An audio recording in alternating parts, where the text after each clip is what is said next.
Bangladesh cricket বোর্ডের পরিচালক নাজমুল ইসলাম সম্প্রতি তামিম ইকবালের একটি মন্তব্যকে কেন্দ্র করে তীব্র প্রতিক্রিয়া প্রকাশ করেন এবং সামাজিক যোগাযোগ মাধ্যমে লিখেন, তামিম ইকবালকে তিনি ভারতের পরীক্ষিত একজন ভারতীয় দালাল হিসেবে আখ্যায়িত করেছেন। এই মন্তব্যের পর চুপ ছিলেন না তামিম ইকবালের বড় ভাই নাফিজ ইকবাল, যিনি ফেসবুকে তা অসম্মানজনক ও অগ্রহণযোগ্য বলে প্রতিক্রিয়া ব্যক্ত করেন। এরপর বাংলাদেশের ক্রিকেটার রুবেল হোসেনও বিষয়টি নিয়ে সরাসরি মত প্রকাশ করেন। এই ঘটনাটি দেখায় যে ক্রিকেট মহলে প্রকাশ্য মন্তব্য এবং সামাজিক যোগাযোগ মাধ্যমে প্রতিক্রিয়ার গুরুত্ব কতটা বেশি এবং একজন বোর্ড কর্মকর্তার মন্তব্য কত দ্রুত বিতর্ক সৃষ্টি করতে পারে।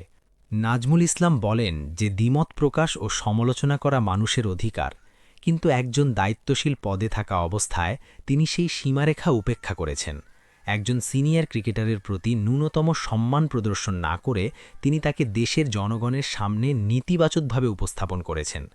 এমন গুরুত্বপূর্ণ স্থানে বসে কিভাবে এবং কখন কথা বলা উচিত তার বেসিক সংবেদনশীলতা থাকা অত্যন্ত জরুরি, যা এই পরিস্থিতিতে দেখা যায়নি। যদি তিনি নিজেকে কেবল নিজের এলাকার বা ক্লাবের প্রতিনিধি মনে করতেন, তবে এমন মন্তব্য স্বাভাবিক হতে পারত, কিন্তু বৃহত্তর দায়িত্ব ও সামাজিক দৃষ্টিকোণ থেকে এটি অগ্রহণযোগ্য। কোনো ক্লাব নয়, এখানে কথা হচ্ছে বাংলাদেশ ক্রিকেট বোর্ডের, এবং বোর্ডের একটি গুরুত্বপূর্ণ চেয়ারের ওজন বোঝা সত্ত্বেও নাজমুল ইসলাম এমন আচরণ করেছেন।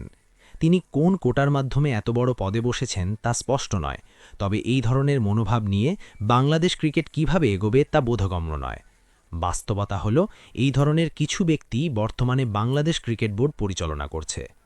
সাম্প্রতিক এই বিতর্কে ক্রিকেটার রুবেল হোসেনের পর তাসকিন আহমেদও প্রতিক্রিয়া জানিয়েছেন। তাসকিন লিখেছেন, বাংলাদেশ ক্রিকেটের প্রাণ এবং ক্রিকেটে দীর্ঘকালীন অবদান রাখা সাবেক জাতীয় অধিনায়ককে ঘিরে প্রকাশিত মন্তব্যটি অনুচিত এবং অসম্মানজনক। অনেকেরই মনকে ব্যথিত করেছে সম্প্রতি ঘটে যাওয়া বিতর্ক, যেখানে দেশের একজন সাবেক ক্রিকেটারকে উদ্দেশ্য করে প্রকাশিত মন্তব্য দেশের ক্রিকেটের স্বার্থে কোনোভাবেই সহায়ক নয়। আশা করা যায় সংশ্লিষ্ট ব্যক্তিরা বিষয়টি গুরুত্ব সহকারে বিবেচনা করবেন এবং ভবিষ্যতে আরও দায়িত্বশীল অবস্থান গ্রহণ করবেন।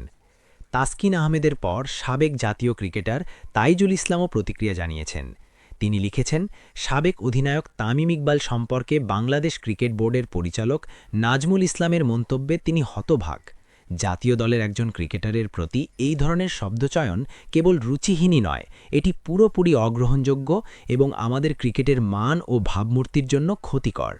আমি দৃঢ়ভাবে প্রতিবাদ জানাচ্ছি সম্প্রতি প্রকাশিত এমন একটি মন্তব্যের বিরুদ্ধে, যা সংস্কৃতির পরিপন্থী এবং দায়িত্বশীল পদে থাকা একজন বোর্ড কর্মকর্তার পেশাগত ও নৈতিক দায়িত্বের প্রতি প্রশ্ন তোলে। এই ধরনের বক্তব্য শুধুমাত্র ব্যক্তিগত নয়, এটি বোর্ডের আচারবিধি ও ক্রিকেটের মর্যাদার জন্য ক্ষতিকর। তাই সংশ্লিষ্ট কর্মকর্তাদের প্রকাশ্যে ক্ষমা প্রার্থনা করা এবং যথাযথ জবাবদিহিতার আওতায় আনা জরুরি। এই বার্তাটি ক্রমাগত সোশ্যাল মিডিয়ায় ছড়িয়েছে। প্রথমে তাইজুল ইসলাম পোস্ট করেছিলেন, এরপর মোহাম্মদ সাইফুদ্দিন সেই পোস্টটি শেয়ার করেন এবং শামসুর রহমানও তা পুনরায় শেয়ার করেছেন, যা দেখাচ্ছে যে বিষয়টি দ্রুত জনমত ও ক্রিকেট সম্প্রদায়ের মনোযোগ আকর্ষণ করেছে। মুমিনুল হক সহ দেশের বিভিন্ন ক্রিকেটার স্পষ্টভাবে তামিম ইকবালের পাশে দাঁড়িয়েছেন এবং সম্প্রতি প্রকাশিত মন্তব্যের বিরুদ্ধে তীব্র প্রতিবাদ জানিয়েছেন। এই প্রতিক্রিয়াগুলো দেখিয়ে দেয় যে দেশের ক্রিকেট সমাজে সাবেক অধিনায়কের প্রতি সমর্থন ও সম্মান কতটা গভীর। প্রিয় দর্শক, আপনারা এই ঘটনার দিকে কেমন দৃষ্টিতে দেখছেন তা আমাদের কমেন্ট সেকশনে জানাতে পারেন এবং আপনার মতামত শেয়ার করতে ভুলবেন না।